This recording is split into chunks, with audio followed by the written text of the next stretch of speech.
Today, the Privileges Committee of MPs throws the book at Boris Johnson for deliberately misleading Parliament.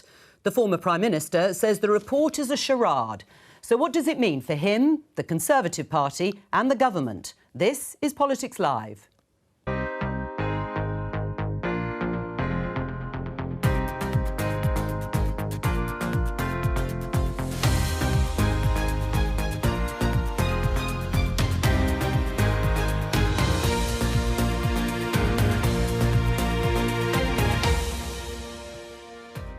Joining me, Conservative peer Stuart Jackson, SNP MP Richard Thompson, political strategist Jo Tanner and Ellie May O'Hagan from the Good Law Project.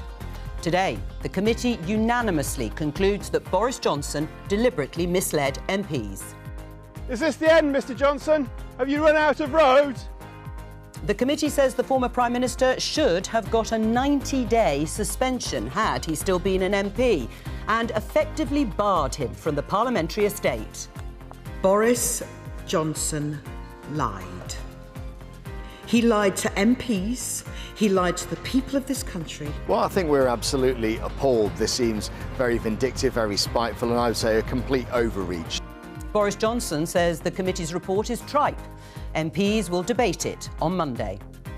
It will be a painful process and a sad process for all of us. But all of us must do what we think is right.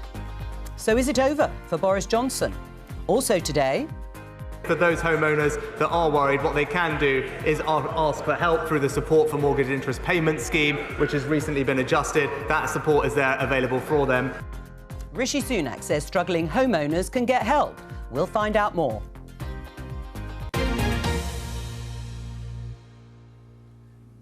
Well, it's been some time in coming, but we have the report, and many of us has read as much as we possibly can, and it's an excoriating demolition of Boris Johnson, who this time last year was Prime Minister, presiding over an 80-seat majority. His fall has been politically jaw-dropping. Let's talk to the BBC's political editor, Chris Mason. We expected it to be damning. Chris, not least because Boris Johnson gave us an idea of what the conclusions were himself. But this is of a different magnitude. It really is, Jo. You can pick your superlative of choice this lunchtime. Blimey, crikey, or something a little less broadcastable.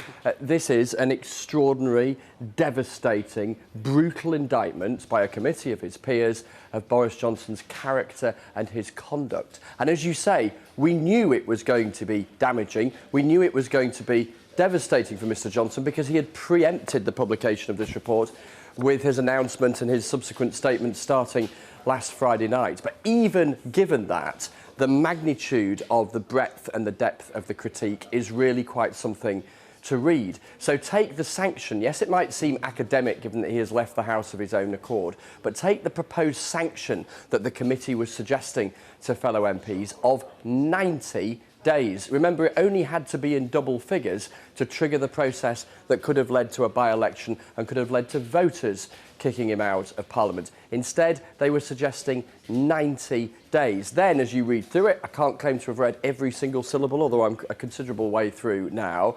Again and again and again, they take particular incidents during Partygate and assemble alongside the facts that the committee have managed to establish.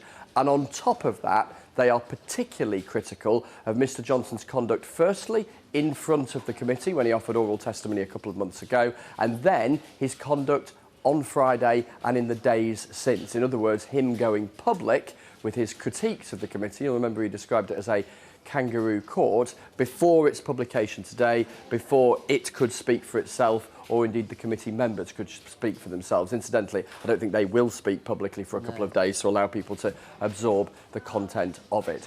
But whatever, as I say, superlative you pick, it won't be an exaggeration to describe how damaging this is to Boris Johnson, and therefore posing the question if there is any way back for him whatsoever. Well, that is the question that I'm going to pose. I mean, it looks on the face of it when you take in what you have said about the sort of breadth, the scale of it, and effectively he's been called a liar, really, by the committee.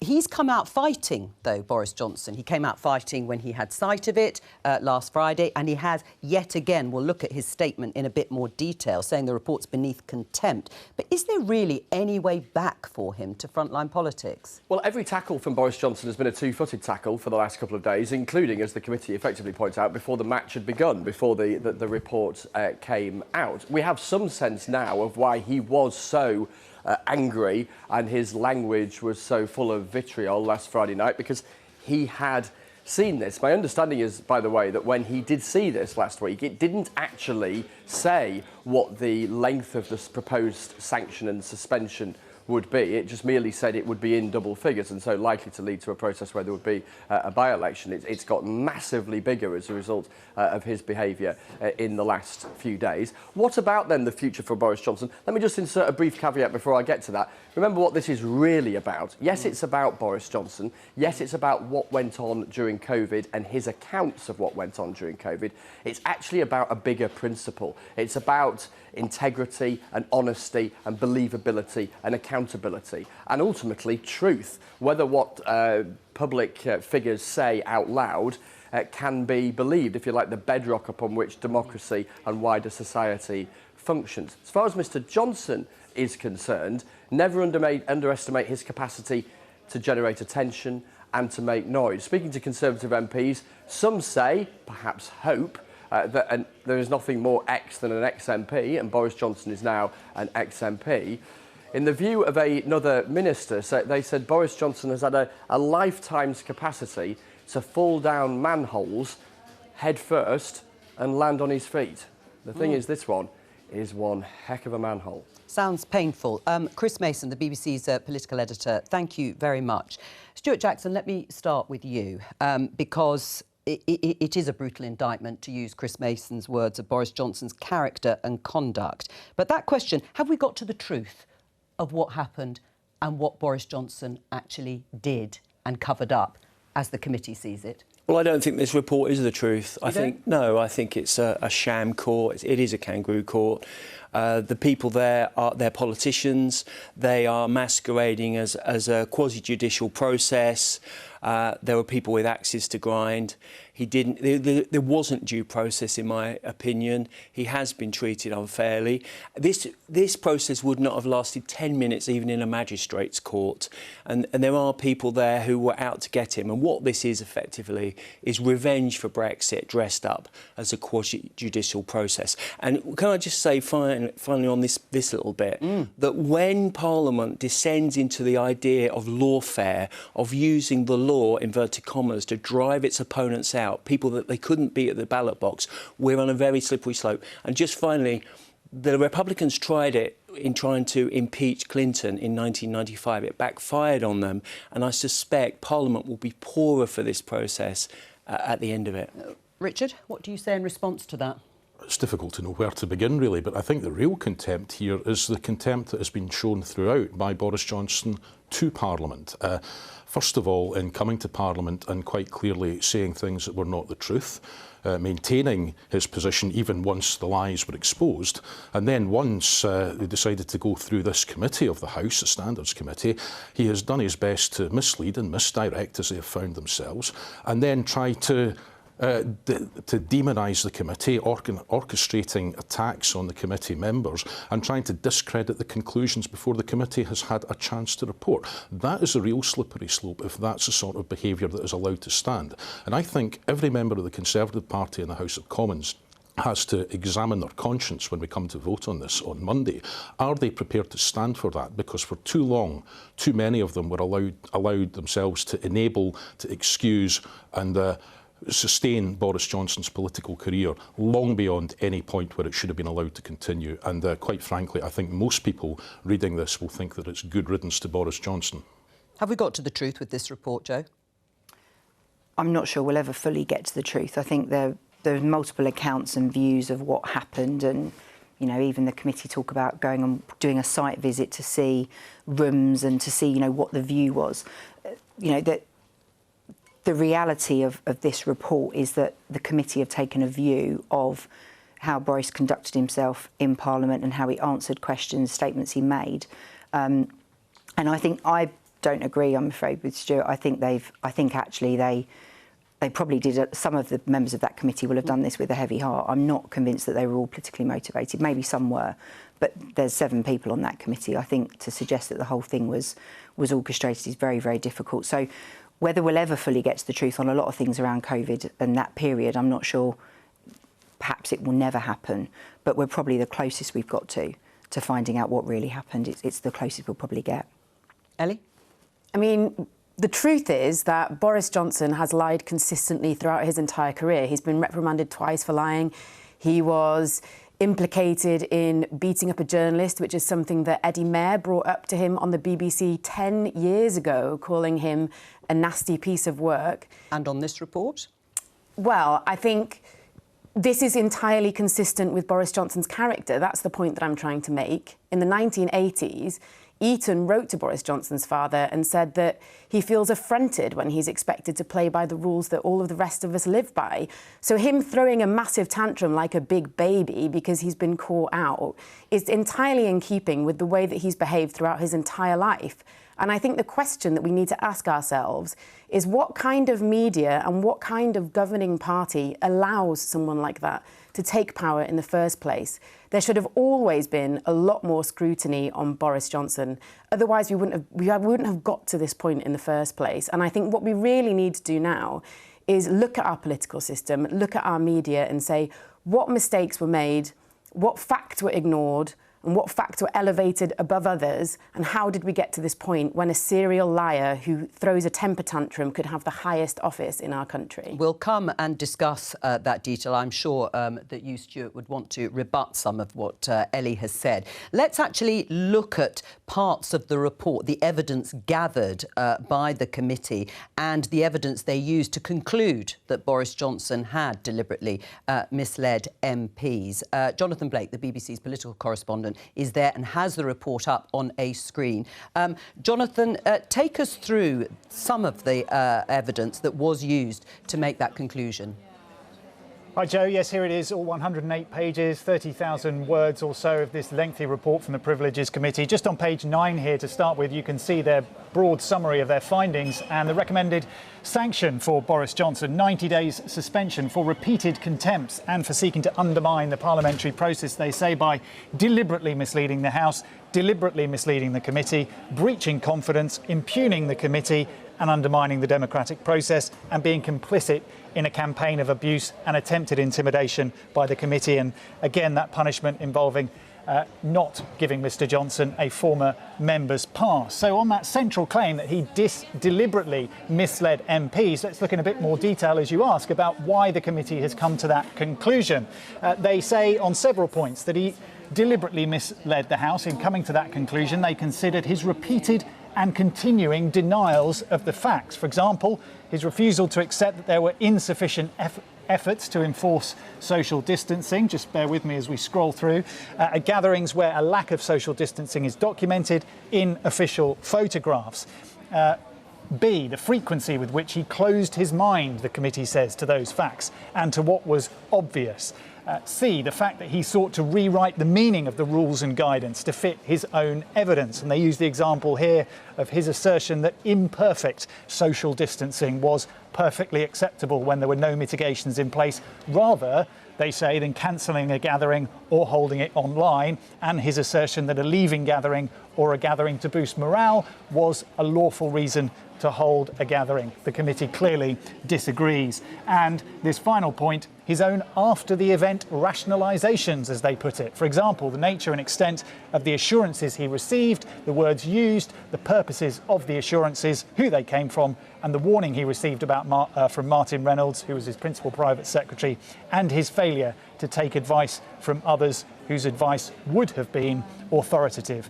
Finally, his view about his own fixed penalty notice, that he was baffled, they say, as to why he received it, is instructive. So an insight there into why the committee has come to this conclusion that Boris Johnson not only misled MPs, because he accepts that he did that, but he did so deliberately. Right, we were expecting a sanction perhaps of 10 days, a suspension of 10 days from the House. It jumped to 90 massively. Why? Well, there's some clues in the report as to why the committee has come to that conclusion. And it is, as you say, Jo, a very lengthy suspension, and more than most of us, frankly, I think it's right to say, were expecting. And here on page 68, the committee goes into some detail to explain why that has happened. And I'll read you some of what they say. Their final conclusions: Mr Johnson's resignation as an MP, they acknowledge, renders it impossible for a sanction of suspension to be imposed, but they draw attention to events of Friday the 9th of June, and before that, that's when Boris Johnson resigned as an MP, they had agreed, they explained, to recommend a suspension long enough to engage the Recall of MPs Act, effectively 10 days. Yes. In the light of Mr Johnson's further contempt, they say, we put on record that if he'd not resigned his seat, we would have recommended that he be suspended from the service of the House for 90 days. So it's what he did after he resigned as an MP, or on that day, in his statements about the investigation and the inquiry since then, that have led them to increase that recommended punishment to 90 days, yes. And also the removal of his pass. And that relates to his language towards the committee. Just briefly to highlight Boris Johnson's letter to the committee back in March, in which he says, I have the utmost respect for the integrity of the committee and all its members and the work that it's doing. And they go on to highlight his language since, talking about kangaroo courts and witch hunts, which the committee argues is further undermining its work and its authority, which is one reason why they've gone for that severe punishment. Jonathan Blake, thank you very much. Do you think it's excessive? Oh, absolutely. Why? It's spiteful, it's disproportionate. You know, this idea that you can't defend yourself in public and your supporters in Parliament can't defend themselves and you have to be driven out of Parliament and your supporters have to be threatened with privilege actions by this committee. But he did make public statements, didn't he, before the report was actually published? But it's reminiscent of a Central American banana republic, really? of getting rid of people who are defending him. He had the whole machinery of the state attacking him, every aspect of him. He's a right to defend himself. And you look at Margaret Ferrier, who travelled to Scotland and back MP, yeah. with COVID, came in and debated in Parliament with COVID. She wasn't Prime Minister, of course. No, but that's not the point. Well, no, but she wasn't Prime Minister. Jo, this is not about being Prime Minister. It's being an elected member of the... No, it is. No, the privilege... No, I think I know what the Privileges Committee is about, Ellie. Right, well, hang on, let Ellie respond, It is about being a member of Parliament. That's what the Privileges Committee is about. She got 30 days, he's getting 90. He did have... Yeah, but that's because he undermined the committee's report, well, so say the committee. Opinion. Well, Richard, what do you say to the fact that he's been driven out, Stuart says, that it is excessive? I mean, it is a very major sanction. Exactly, and I think that reflects the seriousness of the situation. And comparisons with Margaret Ferrier are entirely bogus. Because, I mean, this isn't... I think everybody in the country, nobody can fail to have an opinion one way or the other on how Boris Johnson behaved in the pandemic. This is about the way he behaved in Parliament and towards the committee. And his behaviour throughout this, frankly, has been utterly disgraceful and shameful. It's the most Trumpian to the power of 10 tactics that he and his supporters, many of them, have used to try and discredit the entire proceedings. And in the process, they've inflicted significant damage on Parliament's reputation. But above all, the person who comes out of this with the greatest damage to their own reputation is Boris Johnson himself. And he has shown exactly why he is completely unfit for any kind of public office, past, present or future. He's come out fighting. Let's just show you part of the statement, Jo and Ellie. The committee now says that I deliberately misled the House. This is rubbish. It is a lie. He goes on to say, and the arguments in the report are so threadbare that it belongs in one of Bernard Jenkins' nudist colonies. Bernard Jenkins, the Conservative MP that was on the committee, also happens to be, accordingly to Boris Johnson, a nudist. This report is a charade. It is for the people of this country to decide who sits in Parliament, not Harriet Harman, who chaired the Privileges Committee and was tasked with looking at this. What do you make of that statement from Boris Johnson? Wise? It's unusual, actually. If you actually look at, you know, all of the issues that have come up for Boris over the years, his strategy has always been to stay quiet. He actually very rarely would come out and defend anything, attacks on his personal life, you know, things he might have got up to. His strategy was always to be quiet, and this was a very different strategy he took. And the report itself does mention that the committee felt compelled to do something else because he was Prime Minister and not just a Member of Parliament. They actually talk about the fact that it was an unprecedented situation, and that to some extent being Prime Minister almost meant he was held to a higher standard, I think was something in the phraseology that they use. So it is extraordinary. I actually feel sorry for some of the members of the committee because they're not able to defend themselves. They haven't come out speaking. What astonishes me is we used to have honourable members and we used to refer to each other in the Commons as honourable members, and there's been nothing honourable about any of this process, which I think is really sad. I mean, you worked with Boris Johnson when he was Mayor of London, and you say this is not like him to behave like this. So what do you think's prompted this determination to try and pull the whole thing apart? Well, I mean, Gitto Harry on his podcast that Boris's former spokesperson, former advisor, has talked about how upset Boris was last year. And I think there is a degree of... There's been a lot of events where he hasn't necessarily put forward his position. One of the saddest things about the fact that he has resigned as an MP means that he won't be able to go on record in the House and have that moment where people that resign normally from roles, they have that moment where they're on record talking. And so instead, the only place he can really do that has been the media, so the statements that have come out.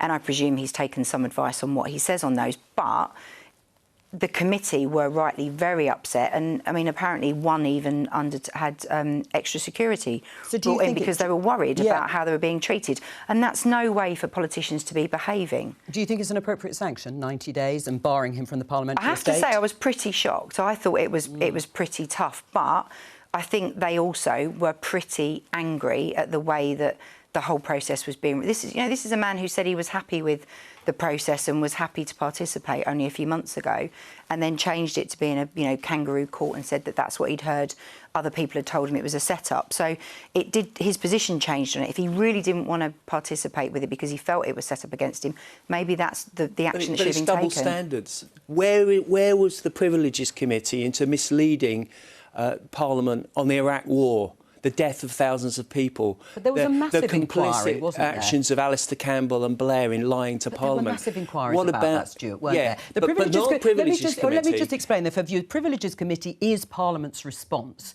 to investigating these sorts of claims. Yes, by an MP, but also a Prime Minister. They are set up to look at enforcing any allegations of contempt. That's what the Privileges Committee does. That's what it was set up for. It has a majority of Conservative MPs. Just so people understand, it wasn't suddenly constituted after the event. They're politicians. They've axed to the grind. Bernard Jenkins has allegedly attended a lockdown party in December of 2020. He's completely silent today and hasn't responded to that. Harriet Harman, was on public record being extremely critical of Boris Johnson before she was appointed to chair it. This would not have lasted, in terms of due process, 10 minutes in any other so-called court of law. Does this undermine, to some extent, what the committee has done? Will they appear vindictive for the reasons that Stuart has said? No, I don't believe that they do. I mean, I really wish to take issue with the point that Johnston's making about it's for the people to decide who goes into Parliament. Of course it is.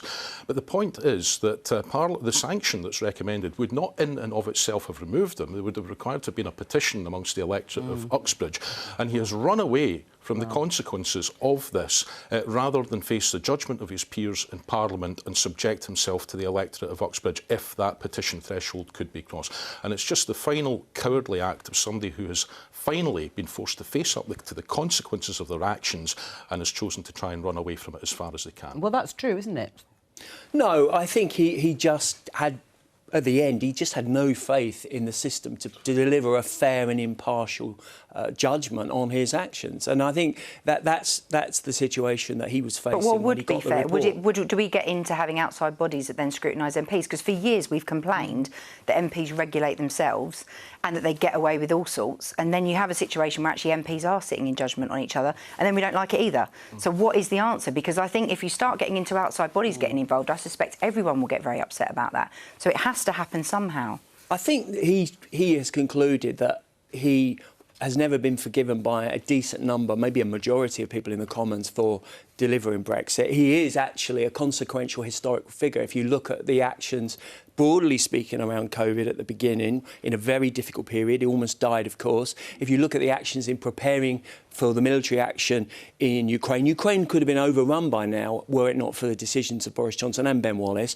And, of course, Brexit, which is a historic action that he was responsible for. He's a consequential figure. And some of those people on the committee, they don't like that. And the majority of Parliament, of course, in the House of Commons, have been hostile to his position on Brexit. On Brexit? I mean, I'm sorry, I really don't like being rude to fellow guests, but you sound crackers. Like, the things that you're saying are just crackers. Like, the idea that this is about Brexit, the idea that Britain is now a banana republic, it just sounds...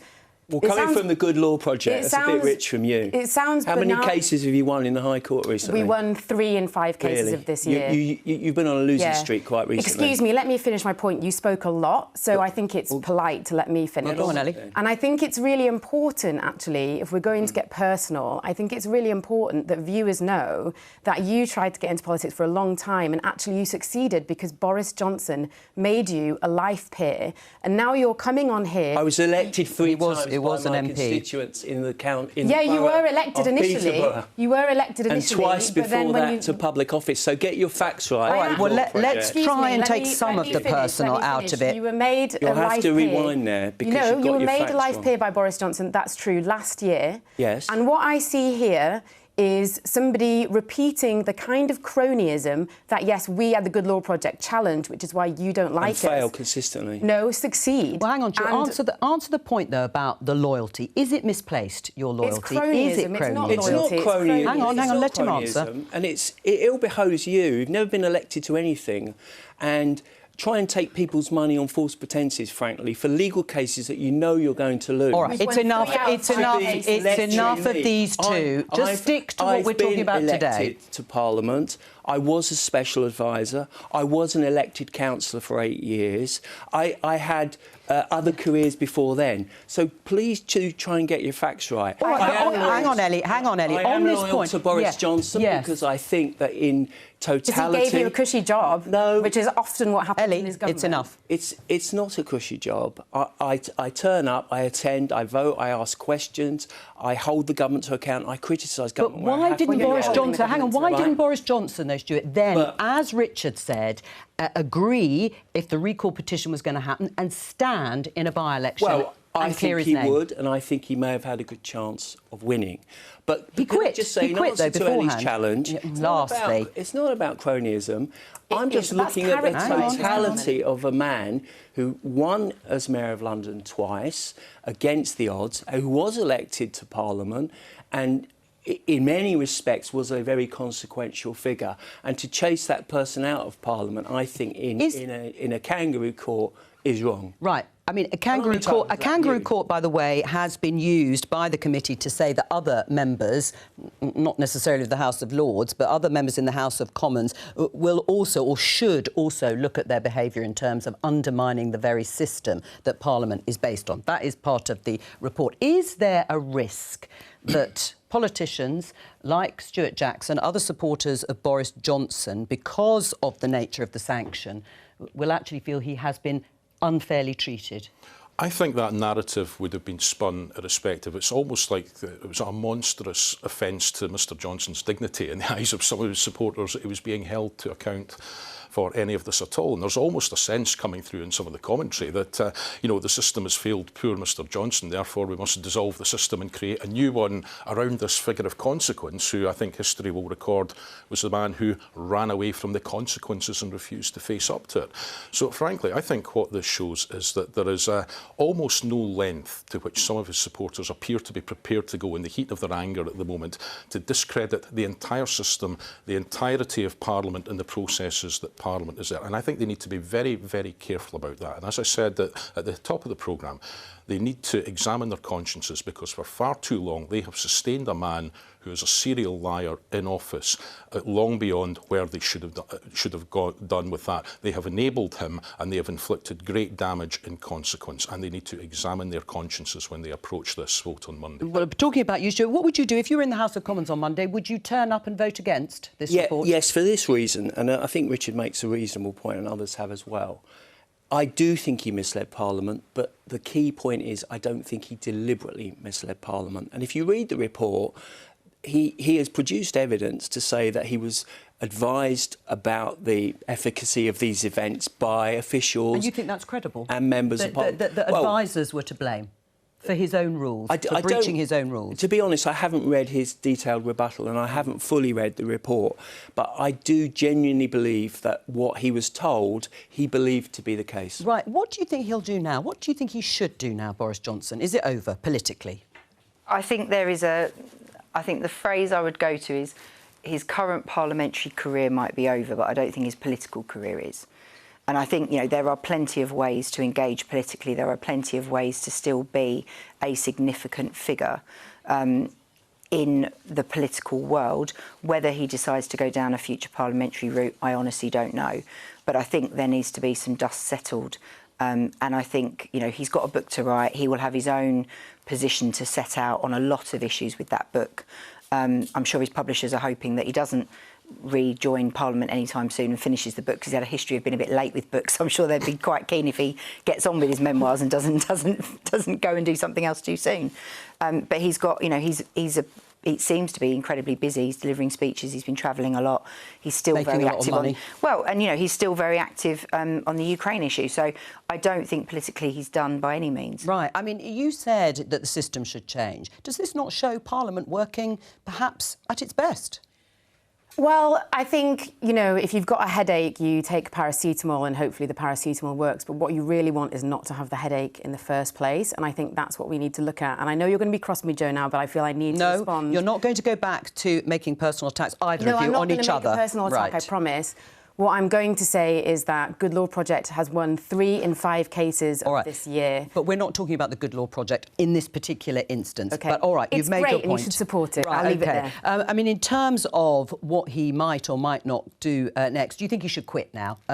Politics altogether. It's over. I think he should take a time out for a period of time, but I agree with Jo. She's spot on. I think he basically has a lot to contribute, I think, and in what capacity, I don't know. But I certainly think the stress he's been under and his immediate family, he will take a bit of time out, and it's for others to make their decision. In answer to your question, I would vote against the motion on the free vote on Monday were I still in the House of Commons, because I don't think the case has been made definitively. All right. We're going to take a moment away from the committee's report and Boris Johnson, because one of the big questions we looked at yesterday is whether this has all been a monumental distraction from other very important issues for voters, like the cost of living. Let me just show you this headline. Daily Mail, £13,200. That's how much extra you face paying on a £3,000 mortgage this year if interest rates hit 6%. And certainly that is being forecast. Interest rates are at 4.5% now, but they're saying it could go up to 5.75. Let's talk to our correspondent, Kevin Peachy. Kevin, is that what it's going to cost people? Well, it's certainly going to cost a lot more. Obviously, people rolling off these fixed-rate deals, and actually what we're seeing is a peak in that over the next 3 months. So more than 400,000 people going to be paying significantly more. Of course, they've become accustomed to very low interest rates over the last 10 years or so, and that's changed with interest rates rising, and now this sort of recent rise too, if they're one of those coming off in the next few months. Right. We spoke to the Housing Minister, Rachel McLean, yesterday on the programme after Prime Minister's questions, and she didn't seem to be totally clear on the help that is actually being offered by the government to mortgage owners. Let's have a listen. The Prime Minister mentioned it, which is in PMQs. It's a mortgage support scheme. And what's that? Well, it's a how scheme do people where apply? I'm sure that there will be details on YouGov. Rachel, you're the housing minister. I am the housing minister. You should know what this is. Can you just let me finish? I do know what it is. Obviously, there are a huge amount of details depending on individual people's circumstances. What I would encourage them to do is go to gov.uk. They will be able to see all the support that is out there. Well, go to gov.uk, and Kevin Peachy, I'm sure you've done exactly that. Well, what's being referred to here is something I've written about for some time, support for mortgage interest. And as you'd imagine, it helps with mortgage interest payments, and it's UK-wide, but there are caveats, the most significant of which is that you need to be on a qualifying benefit, that may include universal credit, in order to receive this. And also, crucially, before 2018, this was a benefit, but since then, it's actually a loan with its own interest rate, albeit lower. So what generally happens is that people will repay that when they sell the property or perhaps when they die. And that, of course, housing is a devolved issue as well. So there are other support schemes around depending on where you live. So in Wales and Scotland, there are schemes at the critical end, if you like, of the scale, when if it looks as though your home's being repossessed, you are at risk of being homeless, then there's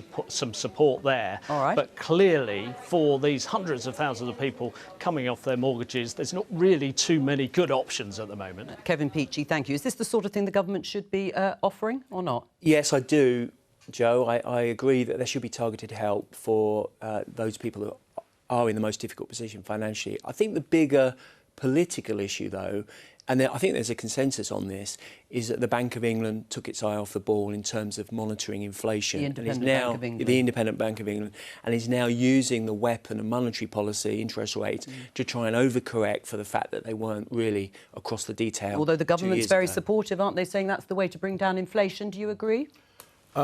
No, not entirely. I think most of the inflationary pressures that we're seeing are because of constraints on supply, which is increasing the cost in food, the increase in energy costs. And I think the problem of relying on monetary policy is that if all you have in your toolkit is a hammer, then every problem looks like a nail, as the proverb goes.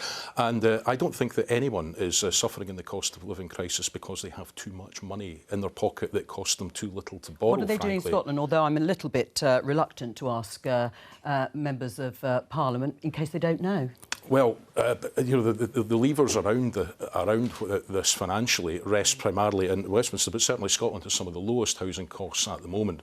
And I think that one of the things that we do need to do is look at the housing market and the lack of the affordable housing that is out there, which is the Scottish Government is doing its very best to tackle with an ambitious building programme. I mean, people will be terrified about how much more they're going to have to pay if rates still go up and mortgage deals are pulled. I mean, at this point in time, should the government be doing more? I think it's a really tricky position for the government. When I first had a mortgage, which was over 20 years ago, my rate was 7.75%. And apparently, according to my mum, that was a bit of a result because the mortgages she'd had were over 15%. Well, because we had historic low rates. Because we'd had historic low rates. So one of the bigger issues, and I know it's not the answer right now, I do think the government needs to look at support. Where you draw the line, I don't know. But the bigger question is, we as a country, citizens do not understand interest rates and credit very well because actually they would just go and borrow money for stuff that really they shouldn't be buying. I don't mean homes, but I mean anything from cars, things that they got the offer of 0% credit and then after a certain amount of time it would jump up. So people bought stuff they traditionally couldn't afford. And on homes potentially, may have overstretched themselves. Many actually benefited from low interest rates by having property portfolios that they've managed to make money out of. So the question is, you draw the line, then you probably create a lot more problems. But what we don't want to see, surely, are a lot of people that then are turfed out onto the street because they can't afford to live. How important is this issue?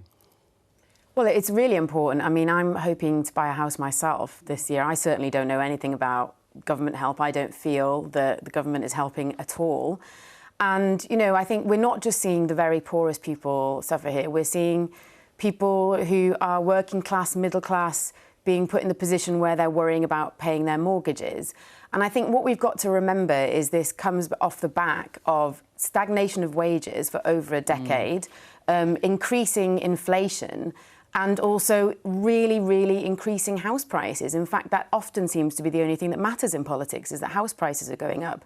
So properties are getting more expensive, mortgages are going higher. People can't afford this. And in terms of the Bank of England, yes, the Bank of England is independent, but this is a political problem that requires a political solution. It means that government have to intervene, not just in the immediate term so that people can pay their mortgages now, but also in future to address the causes of inflation. But does that mean that the government is always going to have to intervene on every issue and every problem? Well, there is an issue of what they call moral hazard, you know, how much should government be involved? Coming back to what Richard said, I mean, inflation literally is too much money chasing too few goods. But I have to say I agree with Ellie, amazingly, on this. We are not doing enough on housing. We're not doing enough to house younger people. We need to sort out the planning system and build more homes.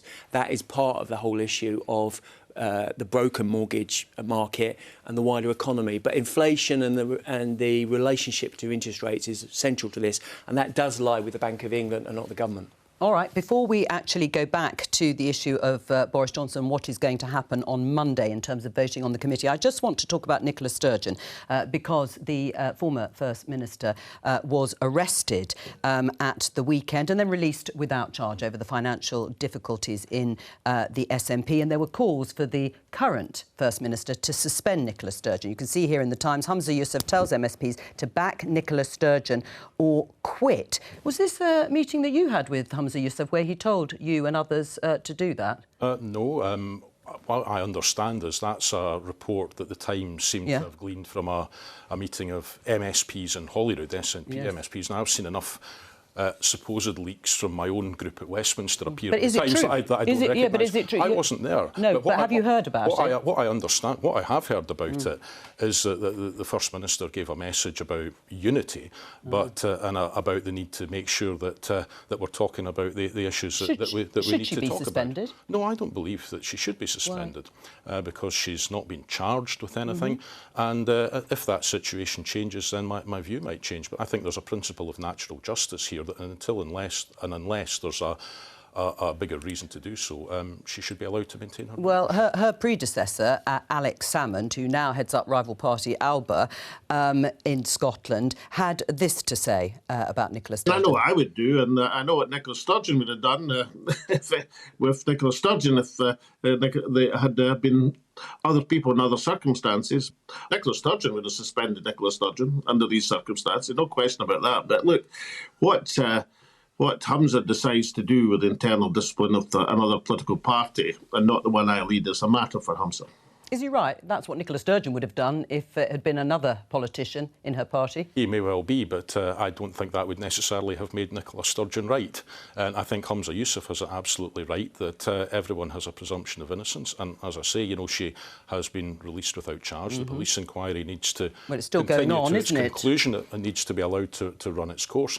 But until and unless there's a more compelling reason, I'm comfortable that Nicola Sturgeon remains a member of the SNP. Right. Well, in the last few moments, let's have a look at this tweet from Simon Clarke, former Cabinet Minister under Liz Truss. He was former Chief Secretary to the Treasury, I believe, under Boris Johnson. He says, "I'm amazed at the harshness of today's report by the Privileges Committee. I believe Boris before and I believe him today. This punishment is absolutely extraordinary to the point of sheer vindictiveness, and I will vote against this report on Monday." What would you say to Simon Clarke? I would encourage him, as I said earlier, to examine his conscience on this and consider the values and the actions and the personalities that sort of response to this absolutely excoriating report is sustaining, because it's basically saying that, you know, it's okay to turn up to Parliament and lie. And if we don't at least have that foundation of basic truth in terms of our dealings with one another on the floor of the House, if we don't have respect for the proceedings, then frankly we're in a very, very dangerous place. I mean, it looks as if nearly a dozen Conservative MPs are criticising the report. What's that going to do to Parliament if there is seen to be, despite what Penny Mordaunt, the leader of the House of Commons, has said, it will be a sad and painful process if they do not support the system and the report that has come out from the Privileges Committee? Well, then it would have been a whip vote. It's a free vote, like a social conscience vote. And just to correct Richard, it's not about someone lied, someone didn't lie. It's about the body of evidence contained within this parliamentary report. And if it isn't compelling and isn't demonstrably true for each individual, then they're entitled to vote for it as they wish, and it's their right to do so. I mean, Rishi Sunak will have a decision. Should he not turn up? Should he vote and support the report or abstain? Well, it's a free vote. It's like a free vote on abortion or a free vote on assisted suicide. I mean, that's the issue. Difficult for the Prime Minister. Yeah, and I mean, it's got this potential to lead to pretty much open warfare again. I mean, we've got this, you know, we've had a pretty difficult period for the Conservative Party where, you know, many of us last summer were talking about it being ungovernable and why would anyone want the job anyway when they were looking for a new leader. And the divisions are going to be opening again, but on different lines now. And is he going to back those 4 Tories that were on that committee that took the view that they've taken? Well, we will find out, won't we, on Monday. Thank you to all of my guests for today. That is all we have time for. I will be back, of course, with Politics Live on Monday at 12:15 here on BBC Two and the iPlayer. Bye-bye.